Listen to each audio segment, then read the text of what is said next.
Bro. Okay. Hey Jabbers, today we are joined by Loni Peterson to chat with her about a topic that many of us want to implement into our business if we haven't already, and that is having multiple revenue streams. We're going to dive into why that is a good idea for your biz, but also how to go about it. But first, let me introduce you to our wonderful guest. Loni Peterson is the founder of LP Creative Events, a logistics loving planner and passionate creative strategist. She has lived in Colorado for over 13 years with her husband, their two dogs, Dax and Penny, and their horses, Dusty and Sarge. With a background spanning weddings, galas, endurance events, celebrity events, large scale brand activations, she brings big picture vision and detailed execution to everything she does. She is currently serving as the National Director of Marketing and Communications for WIPA and was recently quoted in the New York Times. She is also a full time professor at CU Boulder, teaching in the advertising, PR, and design department. Whether she is planning events or speaking on stages across the US and abroad, her mission is the same: help people bring their boldest ideas to life with clarity, confidence, and heart. Welcome, Loni. That was a Thank very you. impressive bio. Wow. Goodness. Thanks so much, you guys. I don't That's think I have any excuses for feeling like I have a lot on my plate because you're a professor and running a business, which is so impressive. It surprises me sometimes. How did I get here? What happened? But it's honestly the life that I've spent the last several years designing for myself. So I'm just, the TikTok quote of like, how can you be stressed out about being busy with the things that you've been planning to be busy with your whole life? So all good things, happy to be busy and glad to be here with you guys. that Amazing. that's amazing. I literally was going to lead into this. I was like, you're clearly a multi-passionate person. Yes. And perhaps that's something that all creators are like in a sense. So I love that you're living your best life right now. It sounds like multi passions is right up your alley. And that's exactly what I want us to dive into first, because I think there are kind of two camps out there, right? There's first the people that say niching down and make money with a very specific niche is the way to go. And then there's a second group that you're perhaps in that says, don't put all your eggs in one basket. Let's diversify. So I'd love to know your thoughts on that and why this maybe influenced your business approach. Great question. And I honestly feel like it can be a little bit of both. I feel like with my wedding planning business, I have niched down to the type of client that I like to work with, the venues that I like to work in, being in the mountains, kind of in these remote places. So definitely tailoring that service to a specific group of people. But I do have lots of things that interest me and a lot of things that I like to spend time doing. So that's where the diversification comes from. Starting after college, I knew a 9 to 5 would be the end of me. So I was determined to figure out how to make money, be happy, do all the things that excite me, and try to find the best mixture. So it's been since college graduation day to today, kind of navigating what that looks like and where can you hone in on something and when can you try something new and add something to the mix. I love it. We're all the people that hate a 9 to 5. It crushes our soul. It does. I just felt so useless. I'm like, I could be Yeah. doing the laundry, I could be walking my dog, I could be doing all these things, but I'm sitting at my desk. So I just knew Yeah. that that wasn't gonna be the best way for me to thrive. So knowing that early on was super helpful and kind of bringing this to life. Well, and I think the 8 hour workday is a scam. Like that guy made it up a gazillion years ago. It's not applicable to our world today. I mean, we're connected in ways that they past generations have never been before. So it should be allowed to do laundry in between calls or like integrate work into your personal life as opposed to build your personal life around your work. That's at least how I like to live my life. Yeah, and that's so hard, honestly, Yeah. too. And working at the one 9 to 5 job I told myself I needed to get just to make sure that I knew I didn't like it. Yeah. But my direct report advocated for me to be an adjunct professor at a local college, and if that direct report hadn't done that for me, I wouldn't be where I am today. So just trying and advocating for yourself and asking for those things and teaching Gen Z, that's something they're so good at, is asking for the moon. And I can't stifle their um, confidence in asking Right. for things, That's a but really also nice way to put it.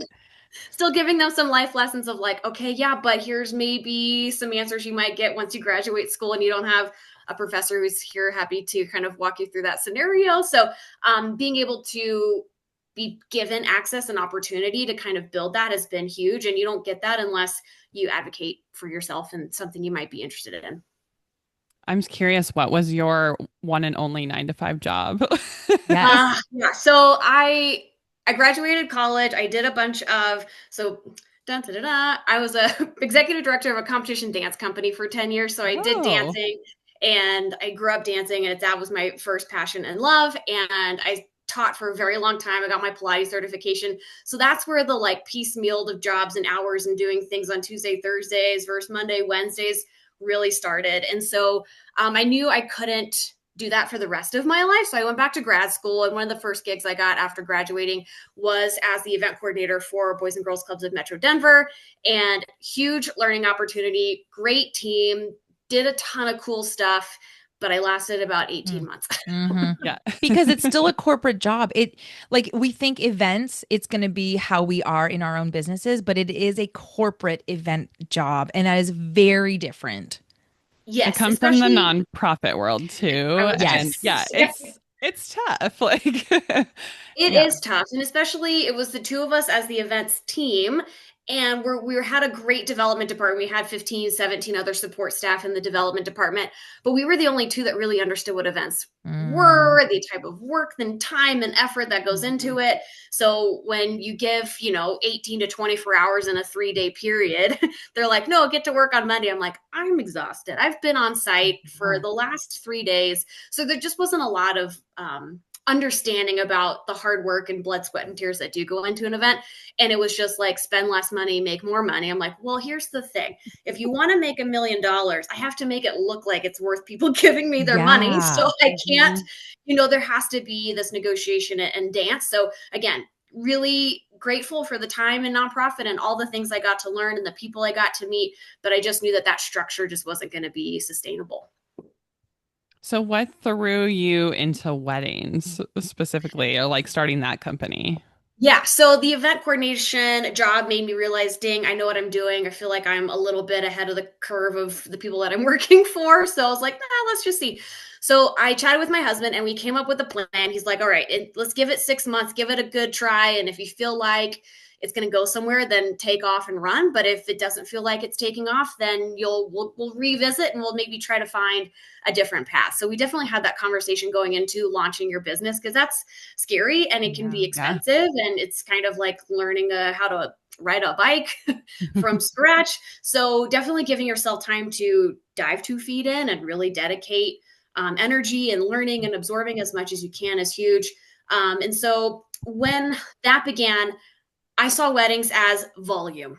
I knew that there was a lot of them happening. I knew there were a lot of different types of clients, different budgets. And I felt that if this was going to stick, I needed to hit the market with something that was higher volume.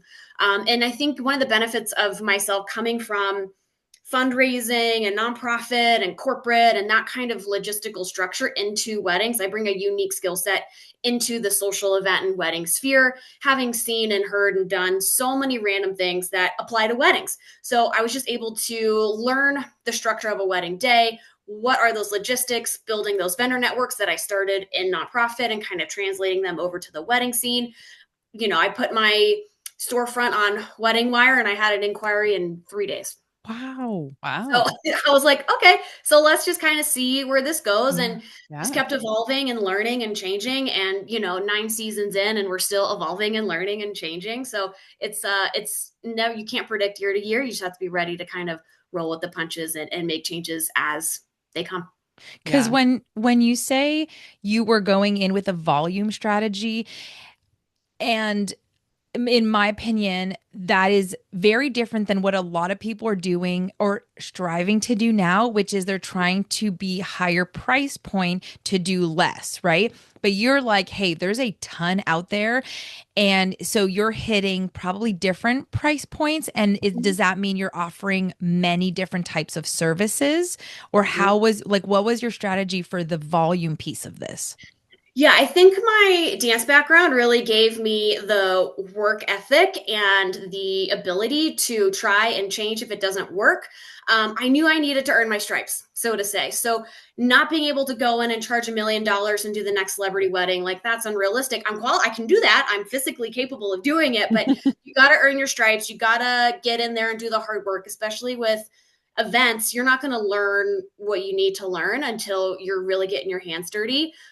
Still with my students, I'm like, here's the thing. I can teach you how to run an event all day long, but if you don't come to me with soft skills and things that are innate and that you've developed on your own, I can't help you. So with events specifically, the trial by fire is definitely the way to learn. And I think that was my thought process going in to the volume aspect is like, I gotta earn it. I gotta start at the bottom, and I'll change as things go up, and I'll change as different clients come in, and I'll change as I learn more about the kind of events that I enjoy planning and venues and things like that. So, I definitely have taken to heart the you've got to earn it mentality in order to get to that end game.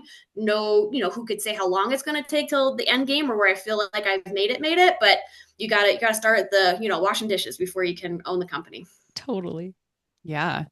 And then, I mean, Loni, do you think at what point in your business were you like, okay, just doing weddings isn't enough. I need to add other streams of revenue to my business?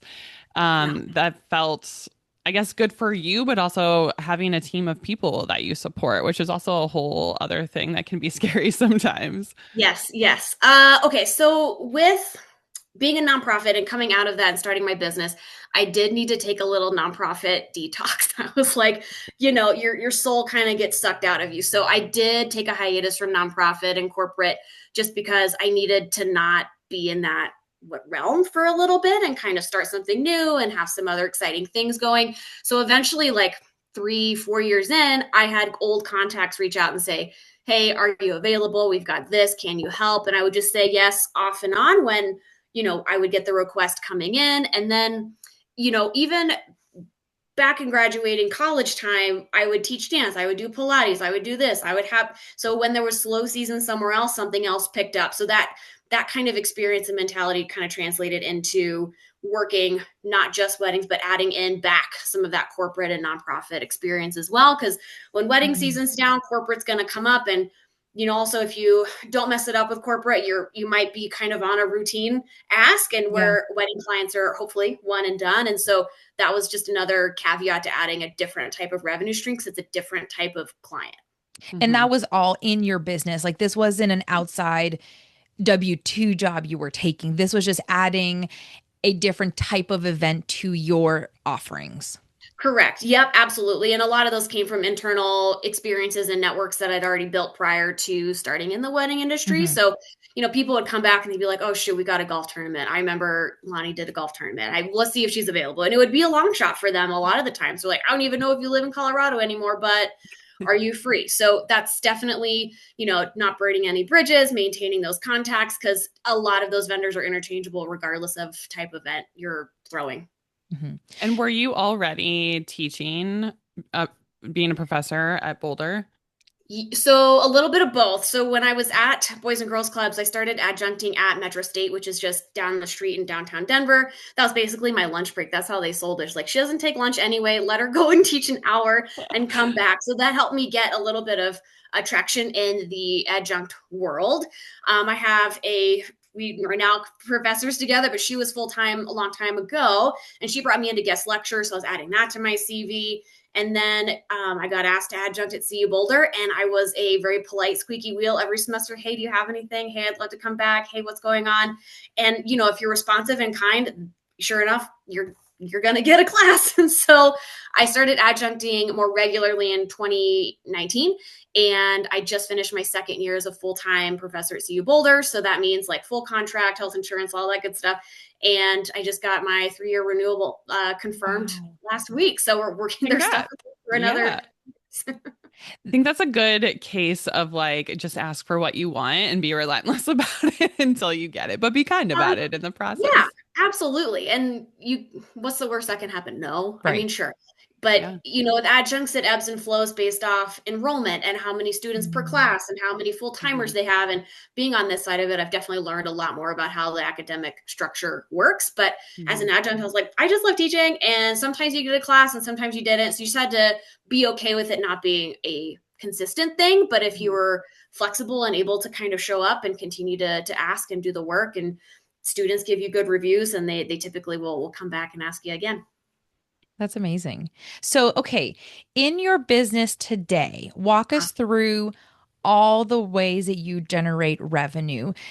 And maybe tell us, like, what are some streams that surprised you, that either did really well or didn't do so well, and you're like, really? You guys don't want that? Weird. Yeah, great. Okay, so weddings for sure. You got it, weddings. Previous clients will come back, they baby showers, their parents' wedding anniversary. So those kinds of things Okay, come wait. back, but that's just like a referral from an old client. I have a question here because Yeah. I don't get that. Like, Oh. this does not happen to me and my clients. Now, walk me through this, because is it that they are location specific? Are you mostly only serving Denver greater area? And is there some type of connection or like follow-up system that you have later on to keep them on your radar? Because I will say, I don't think I've booked a single baby shower or any anniversary party. Kari? Oh. No, I feel like I'd be too expensive. They wouldn't want to spend that kind of money for a smaller party. Sure. But yeah, I've never really gotten the inquiry for that. They reach out to me for like vendor recommendations, but that's like out of the goodness of my heart. I'm not getting paid for that. Right. Yeah. I think it boils down to your target audience, and you attract the people that you want to have in your business. And I have been lucky enough to build really strong relationships with a lot of my clients. And to say that we just Instagram DM message, we email, I keep them on my holiday list card, and like I'll, heart an image and be like, oh my gosh, congratulations. Like just keeping those personal touch points of connection is what makes them go, oh my gosh, I would not hate working with her again. Or like, I've got this big milestone coming up that went so well with the wedding. Why not? Let's bring her on for, this thing. And I definitely adjust pricing. I mean, for the type of work and who they are, like there's definitely those conversations and negotiations that can be had. But I think the Instagramming and DMing and staying in constant contact and like connecting emotionally and on a personal level with clients has been huge. I just did a wedding this year that I had 5 clients at. Oh my gosh. Wow. Yeah, it was like a little referral train. I was like, oh, this one in 22 and that one was last year, and we're at this one now, and y'all's are in September, and then this is in 26. So it was so fun and really heartwarming that they all were invited to each other's weddings, and they all felt like they could trust me with their special day. And we got a group photo. It was very fun. So those kinds of things are a huge reminder of like that stuff matters. Yeah.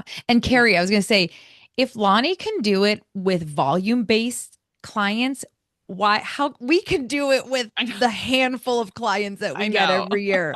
Like, this is such a good reminder that we do need to continuously maintain that relationship. Obviously, if it was a terrible client, like goodbye, delete. But the ones that we were like, this was a dream, let's maintain that relationship. Yeah. I will share a secret that was given to me. So the current president of WIPA, Jax, she and I have been chatting, and she and I are both into, tarot card and 1111 and like universe and things like that. So we talk about, oh my God, look at that. See, okay. You're allowed to get this secret now. Okay, great.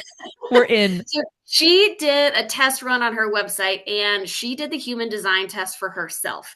And then she changed all of the copy on her wedding website to be written in that human design type. So you're automatically attracting the same human design person from your website by just strictly copy that they're reading on your website. So if I'm a manifesting generator, and if I want to continue working with those types of people, which I think a lot of my clients kind of fall into that realm, then that's the content and copy that I need to be putting out on my website, because that stuff's going to immediately resonate with more people like me. I've also just learned over time that like analytical, a little bit more black and white folks just aren't maybe my ideal client, just because weddings aren't that. It's a sliding scale. It's an ebb and a flow. Things come up. You try to build that trust and, understanding that if something does happen, that I am going to make my best choice in your best favor. But just understanding, again, who your ideal client is, how they interact with things in the world, and making that one simple change really more inquiries came in after that. That's Whether they amazing. were perfectly ideal clients, whether the budget was right or whatever, but still you had more resonating with that part of the website. Mm-hmm. Brilliant. Yeah. Okay. Back on track because I want to make sure we know everything about your revenue stream. So weddings, corporate social. Corporate social, endurance events, which has been a fun Ooh, one. that's I've niche. done like 5Ks, you name it, with the fundraisers. But I've just been, on the last 2 years, been a part of this new endurance race called Elevation Everest, where athletes hike half the elevation of Everest in 17 hours in Winter Park. So Oh that's my base camp God. logistics is my job. So I help with generators and power and vendor management and athlete safety and getting people in and out of EMT care and managing the DJ and when we're doing yoga and like awards and all of that. So using my large scale experience translates into things like that. And it's a fun day. It's a 22-hour day. Our call time's 3 a.m. and we don't go home till 1 or 2 a.m. depending on how long the athletes are out on the mountain. But like I really thrive in those That's fun situations, and it's though. like, let's go. I got my army style backpack on Yeah. with the flashlight and the knives and all the things. Like I enjoy Your that kind of. camel Oh drink yeah. thing. Yeah. Throw Electrolytes me in in the there. deep end in the dark and it'll get done. That's amazing. That sounds Yeah. so fun. I think one of the things I guess most wedding vendors kind of get stuck of like, well, I do weddings and I'm just going to stick to weddings. And I guess it's like branch out into those other, events and see if you like it and like make those contacts. I know you came from a lot of like connections in the past, but I feel like just branching out to see if because you might really like doing corporate or endurance events. Like I never even thought about that. I just assumed, I don't know, it's like nothing that ever Hmm. came on my radar that I would be interested in doing. Yeah, absolutely. And just like getting started, like maybe finding somebody that you like the types of events that they're doing, ask to volunteer. Hey, can I shadow you at your next conference? So I can kind of get an idea of like how this functions and how it works. Because while it's similar, foundation and logistics to weddings, there are some unique elements to conferences and endurance races and things that raise money, and understanding that fundraising mentality and everything that goes into that, Hmm. because that's a whole nother strategic beast, is sponsorships and benefits and ticket sales and all of that stuff. So definitely similar, but you gotta go check out the inside and see if it's up your alley, because for some it's Yeah. definitely not. And are all of these offerings on your same website and how or is it two different brands or just different tabs?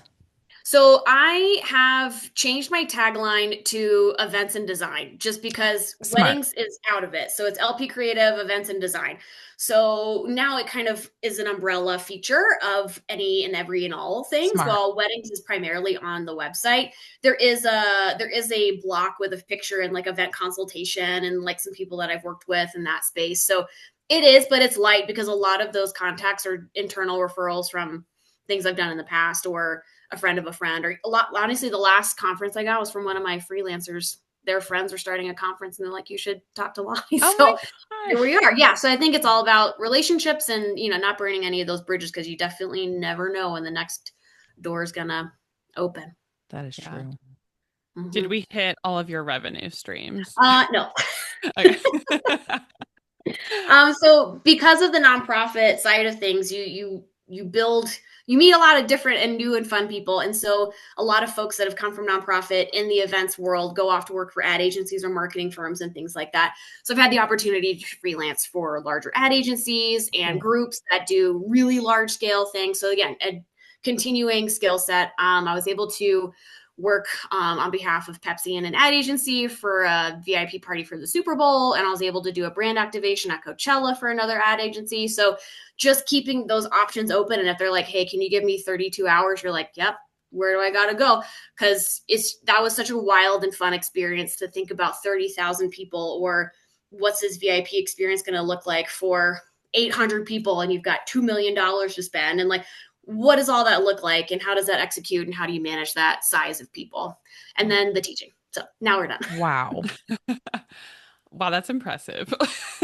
Yeah. It's fun, but it's super extreme and like 3 straight days of hard work. And it's not for the faint of heart. And you just, I don't know, those kinds of things really excite me. It doesn't, scare me away, but it's been a really great experience. Are you spearheading all of these projects, or do you have like leads that are specializing in the brands or the nonprofit, or like how or are you? Is it you? So typically with the freelance, I'm a drop in the deep end and I do what I'm told. So that is someone knowing that I've got the event production skills that they're looking for, and they can trust that they can give me a timeline or a brand ambassador team and we'll make it happen. So that's starting to also happen in the wedding industry for my colleagues that have got larger clientele, larger events, larger production, where they need more high qualified people on site to manage sections. And so they can forget about me over here and go deal with other things that are more pressing for them specifically. But in the long and short of it, yes, I am the lead at all of these things, where I'll have at least the buddy system, if not 2 more on site. If there's a last minute ask for, I just need 30 days, which I never do and don't like to do, but sometimes it happens, and I'll have a lead planner to get some experience, head out to a smaller budget wedding just to kind of get their feet wet and kind of learn and see what happens. But 90% of it, it's me. Yeah. How big is your team? So I had full-time employees, and then I realized that I could no longer do that. Yeah. We all learned that recently. Yeah. So it's lovely humans, love them. It's just the logistics and structure just wasn't the right fit. So now I've just removed to, freelance and contract work as needed. So the CU Boulder thing, honestly, again, a high percentage of those folks are my past students. So It's a great funnel for labor and people that are into events because they're already in advertising and marketing field. And events is 100% part of that. And I teach an event planning and management course. And so with Elevation Everest, I offered a volunteer opportunity to my events planning class at CU Boulder. And I had like 7 kids show up at 6 a.m. and volunteer at 12,000 feet at the base camp on top to do aid stations. So I don't know, they're brilliant. I'll open the door, but they have to walk in and show up and ask for that support, and happy to give them that opportunity. And with the college to graduate to new job, they're looking for any kind of experience they can get their hands on. What a great connection of our professor is the person leading this event and we can get real life experience. I feel like that's such a great add-on for them. I hope they know that.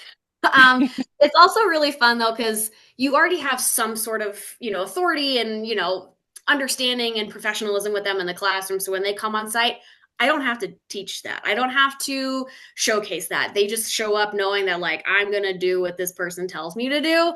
And, I try to build a classroom experience of a long leash and opportunity to try and ask questions and to, mess up sometimes. But I think that translates to the events if they do come and volunteer or work for me after the fact, is our relationship in the classroom. Yeah. So I guess kind of going into when you're talking to other wedding pros and they're like, I need to branch out, I need to diversify my business and revenue streams. What are some attainable suggestions that you give other wedding pros if they're kind of like, I've tried the corporate or I've tried the nonprofit, it's not for me? Because I think it can be really intimidating for some wedding pros to branch out when they're like, I know weddings, I'm good at it.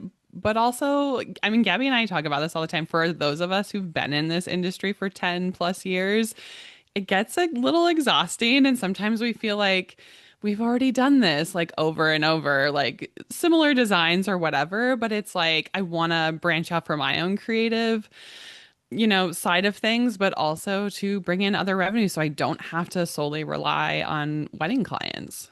Yeah, I think there's a couple of questions you got to ask yourself.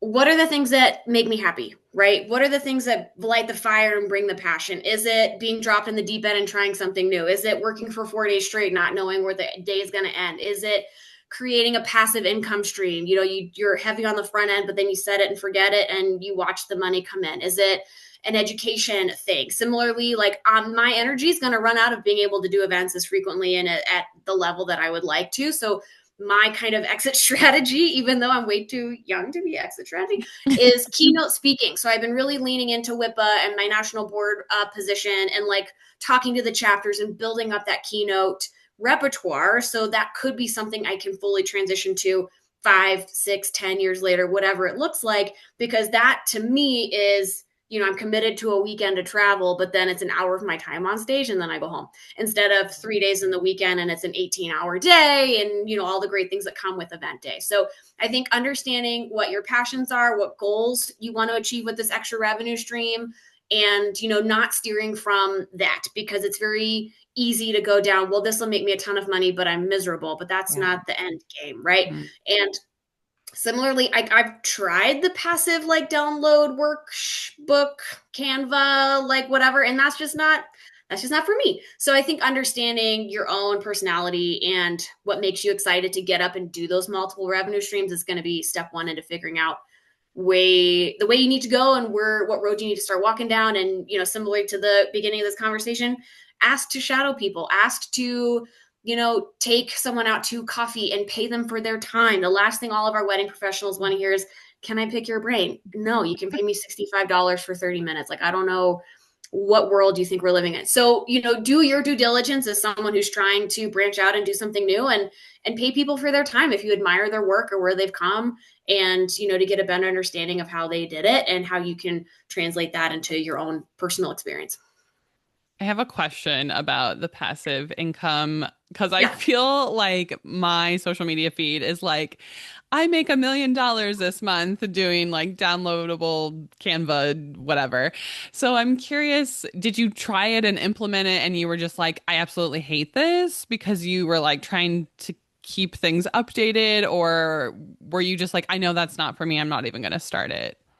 So I did a wedding planning workbook, like 101, because I was finding that the inquiries I was getting, maybe the budget wasn't where I was available to them. So I was like, I'll make a planning workbook to give to those folks that can at least have like a road map to help them along. And then I was like, well, that just means I'm trafficking more people that are under budget to my website. And that's not what I want to be doing. So not to say that passive income isn't a good thing. I think you need to figure out the right track and right product to the right people. A friend of mine, Flick of the Wisp, Brianna, she's a baker, and she's gangbusters at downloadable recipes and Canva and templates and helping all these at-home bakers, do what she did, and she's killing it. So that's a different stream than something else like a workbook for planning a wedding. But I think there's something out there for everybody. I think it's figuring out, is it in your business and wedding lane, or is it something else? Maybe it's business development, or maybe it's how to start a podcast, or like I don't very know. Specific, probably. Yeah. And I think that's gotta, my marketing professor hat, you can't make any decisions without relying on data. Who are your followers on your Instagram page? What demographic are they? What percentage is your age group? What are they liking the most? What's engaging most on your content? What do you engage most with? Like, what are things that you're following and liking? Because that's going to dictate what you want to spend, a lot of hours building and developing. And probably why do they follow you specifically? Because we are all wedding planners. We could all do a wedding book 101, but what makes us different in how we're going to explain it? Or, Kari has a background in photography, so maybe she's like wedding workbook, but keeping in mind photography is your priority, or, whatever the case may be. But I think like we're all being followed by people for different reasons. And what do they like about us? And how can we do a product maybe based off that? Yeah. And who's to say you try it and it doesn't take off? Right. Great, whatever. Like it's still a downloadable link on my website. Sometimes I'll add it in an email. Like it's a product that I'll still throw out there, but it's just not doing the revenue stream part of it. So my husband's in finance. And so I often ask him like in 10 words or less, like what's happening, because that Love really that. is a telltale sign of how our clientele are spending their discretionary income. Weddings are a luxury regardless of the size or budget. And Mhm. so if people aren't spending their discretionary income, no matter what spectrum they're on, we're not getting hired. A couple years ago, it was the diamond market was the biggest red flag. Diamond sales were down by some incredible 40-60%, which meant no engagements.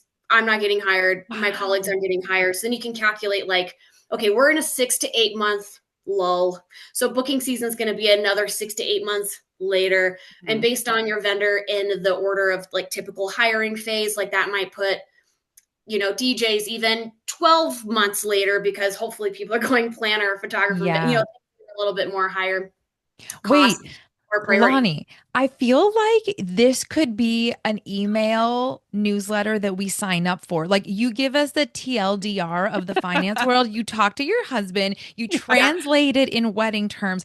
I would pay Yep. Substack membership for this. Okay.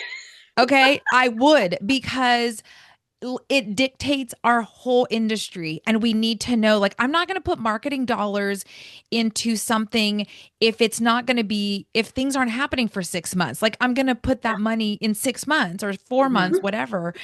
But this is fascinating. I don't think anybody that I know of, I don't know about you, Carrie, but that talks Yeah. about this in a very real, like what's happening in the world today that directly affects the wedding industry. That's not just like headliner news that we Right. I understand. think we Like this is, glean information of like what yes. we're kind of seeing in the news, and like maybe that's why Well, my inquiries are Yeah. down. absolutely. And even just knowing that there was a little bit of a lull, like it made me like less anxious. It's like Yes. not a me thing, it's an economy thing. Like, and the other Yeah. part about this like revenue stream and changing stuff, it's like you have to stay the course. If you keep changing your primary offerings to go with the wind, you're not building the Mm, right clientele who's Mm. going to have an expectation of what you're offering is what they're going to get.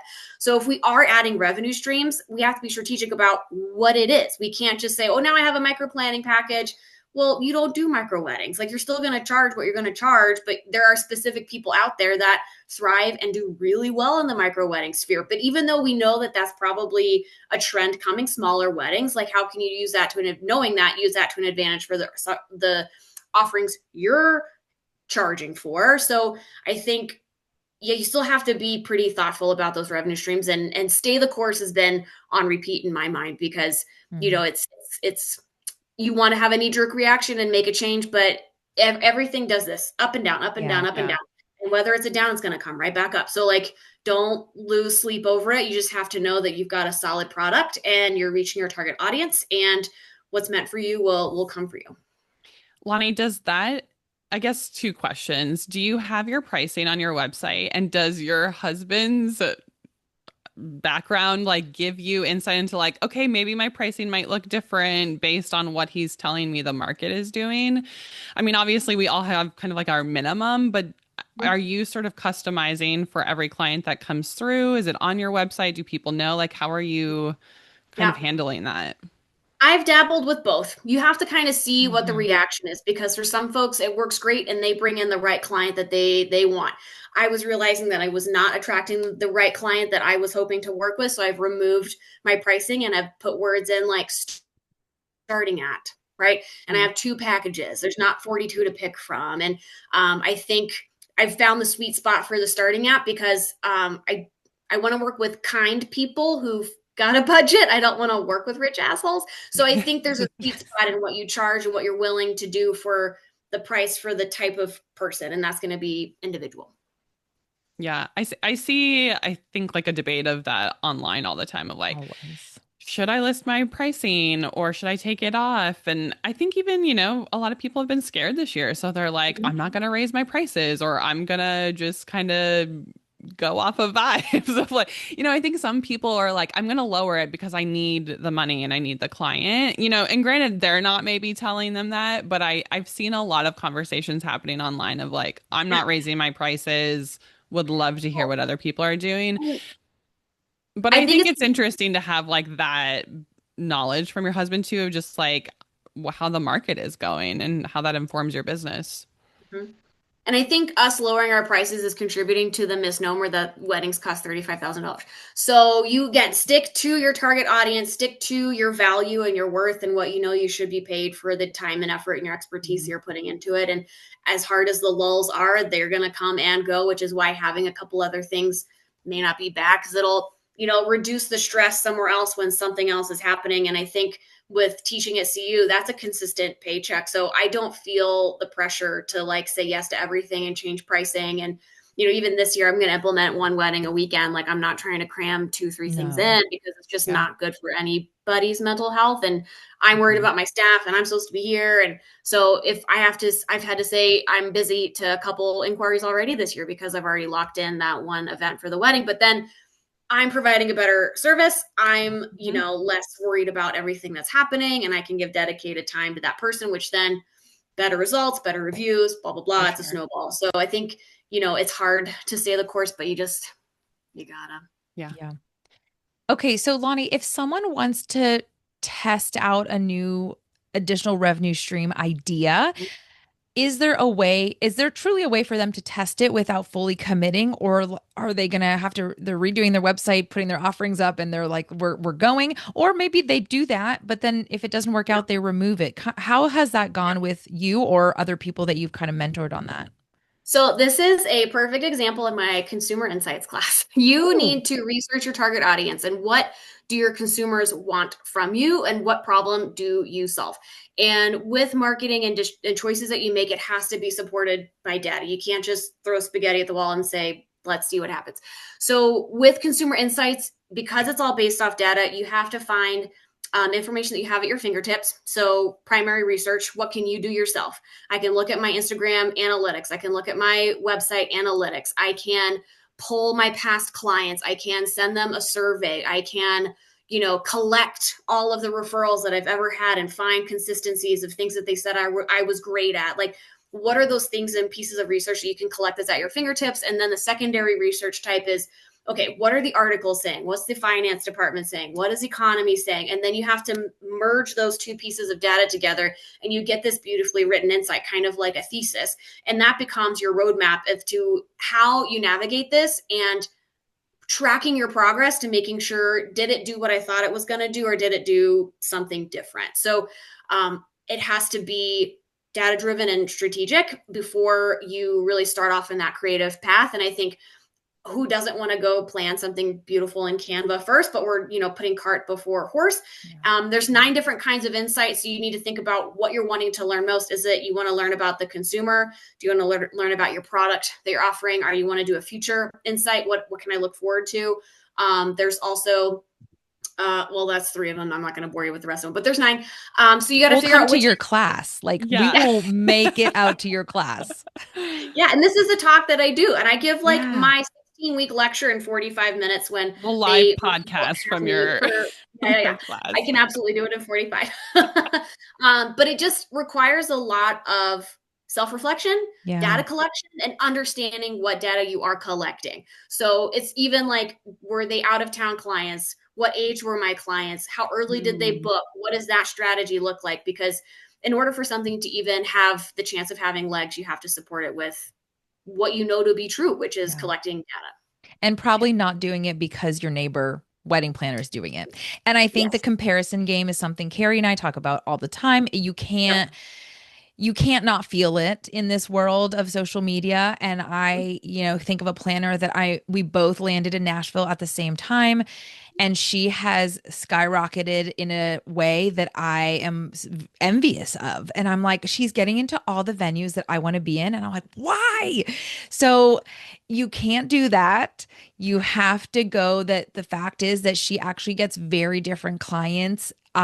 Interestingly enough, I would say politically, very different clients than I target. And I don't want that.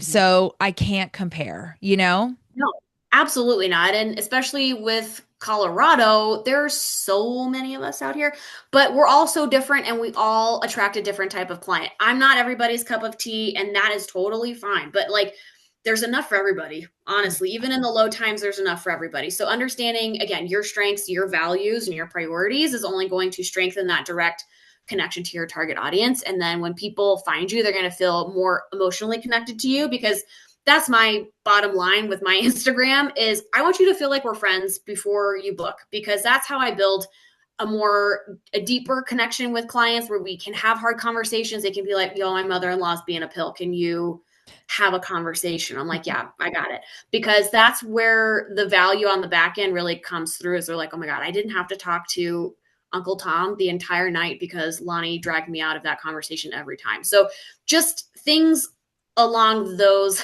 lines are how I like to show up on social. I probably share too much, but whatever.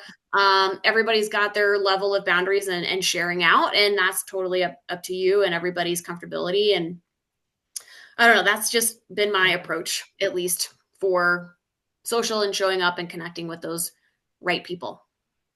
I feel like that was some really honest, hard truth of like, do the research before you dive in. Cause I think, and I'm guilty of this, of like, ooh, that's so shiny and fun. Like, look at all the money I can make doing this other thing. And like, sort of just diving into it. And then I'm like, oh, that didn't work out.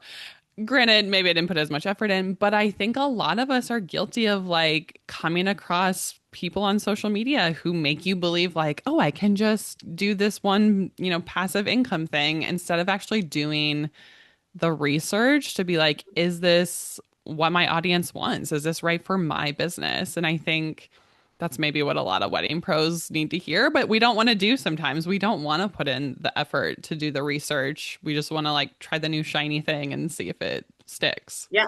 Yeah. I mean, it's going to give you more longevity if you're putting your energy towards, those things that you know are going to connect with your audience. And now put yourself in a 18-year-old's shoes in college, graduating in a Gen Z with the same social mentality that you have now in your adult years. Like, these kids think they're going to graduate college and be the executive director or CEO or director, anything at any job. And it's like, well, that's not how that happens. So yeah, it's like half my job is bringing in guest lecturers to be like, okay, here was my job trajectory, and it ping ponged and went all types of different ways. I failed at this. I learned that. And here's where I ended up 20 years later. Wow. like, Yeah. like it still kind of surprises me every semester I get my juniors and seniors that kind of worry and like expectation level is still there. But you've lived a little bit longer than these college kids. Like, it's such a daunting place to be, and the comparison game is real. And I don't believe literally anything I see on the internet if it's not from someone I know in person. It's a good piece of advice.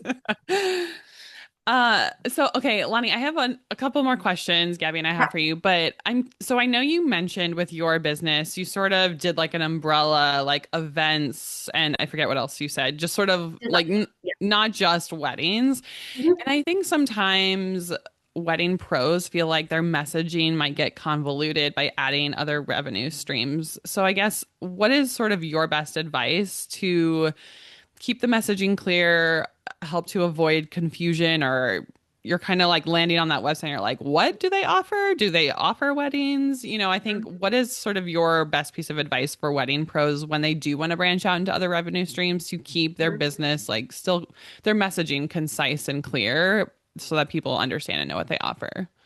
Yeah, I would say don't add it to your website until you've got traction, because it could fall apart, or it could not take as quickly as you thought it would, or you may not like it. Like, my event consultation kind of encompasses all of that, and it's like 1/3 of one page on my website. So it's not a huge seller, because I rely on connections from other things that I have done. But that doesn't mean some of your wedding clients aren't in the business in which they have a conference they're planning, right? So thinking about how it shows up is show up when you're ready to showcase that you can do the thing. And there's a lot of SEO tracking that you can plan on the back end of your website. There's also different ghost landing pages. If someone types in blah, blah corporate events, it'll give them a different link to click on. You can have ghost pages that you can just share with people and be like, yeah, absolutely. Here, look at my conference, web page that's not open to public. But if I shared the URL with you, you can take a look at the work that's been done. So I think, not going full send until you know that it's going to be something you can show and that you can have backup and photos and proof and referrals and things like that. That's a great piece of advice.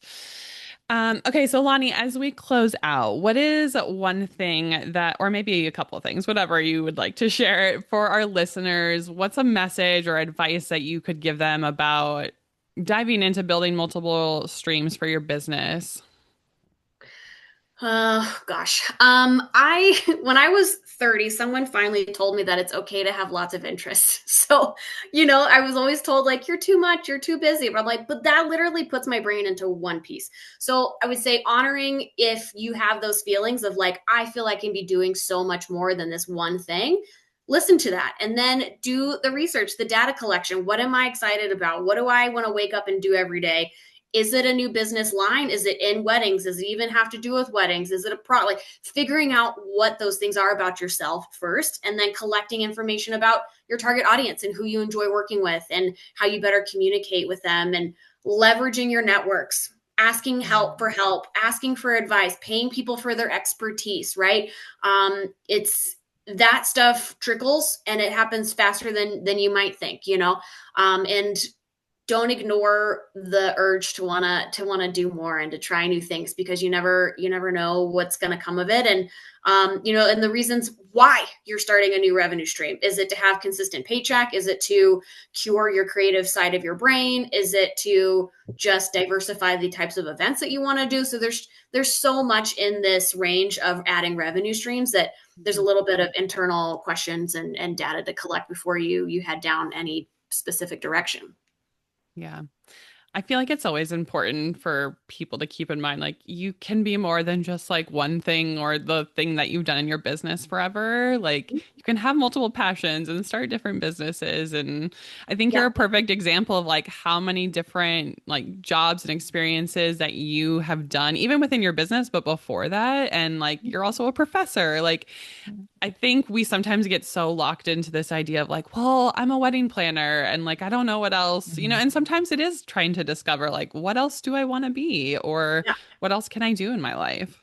Oh my gosh. This is my personal branding class. So with my personal branding class for my seniors, And we help I them think I'm get. going to become a student at Yes, Senior Boulder. you should. Yes.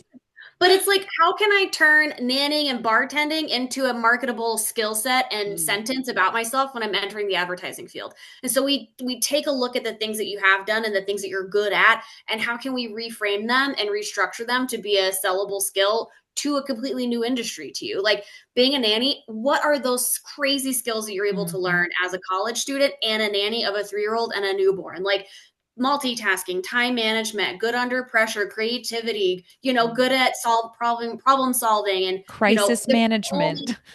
Exactly. So maybe that's part of that data collection process, is like, what do I love about weddings? What makes me really good at this? And how can I translate those skills and reframe them into either an industry or a revenue stream? mhm. Dang. Okay.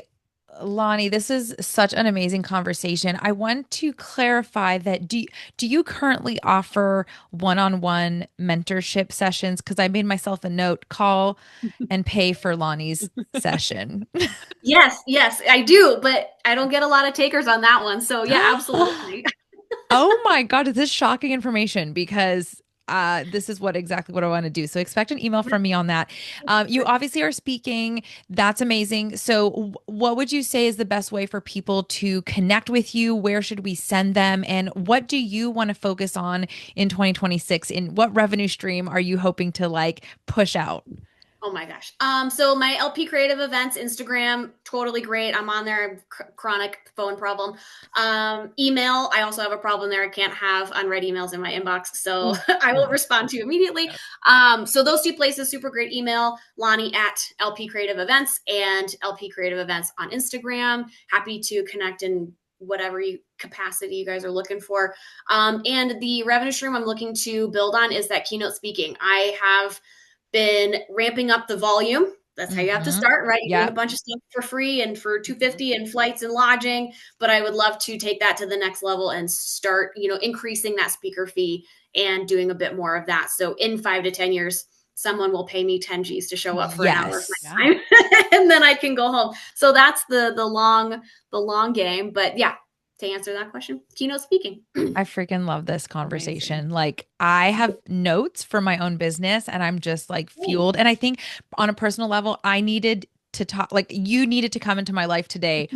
And I think for both of us, probably Carrie's in Yeah, a I'm in an like, in I think I need between. to sit down with you for an hour to like figure Yes. out what's next in my life because I'm Yeah. very much, I have been talking with Gabby and on the podcast, like I'm at a crossroads of like I have This a is the kid perfect and time. This is yeah, the and I'm perfect like, what time. do I want to do? How do I want to branch out of my business? Do I even want to plan weddings anymore? So yeah, I feel like I could sit down and solve my life with you. Yes. Yeah, absolutely. We'll write objectives that are attainable and trackable. It'll be so good to keep you on track. Yeah. Love this. Oh my gosh. Loni, thank you so much for joining us today. We will link everything in the show notes. And as always, Jabbers, you know you can find us on Substack. We have our monthly bonus episode there for our paid members. We'd love to see you over there. And as it is the season of giving, we would like you all to give us a 5-star review and any feedback from our last 2 seasons of Just Another Biz podcast and what you would like to see in the next few months. We are moving to weekly episodes in 2026. So buckle up. We've got lots to talk about. And then Kari and I will have multiple streams of income by that point. We will have solved all of our business problems and we will be talking to you about it in 2026. So we hope you continue to join us on this journey. And until then, we'll see you in a couple weeks. Bye. Bye.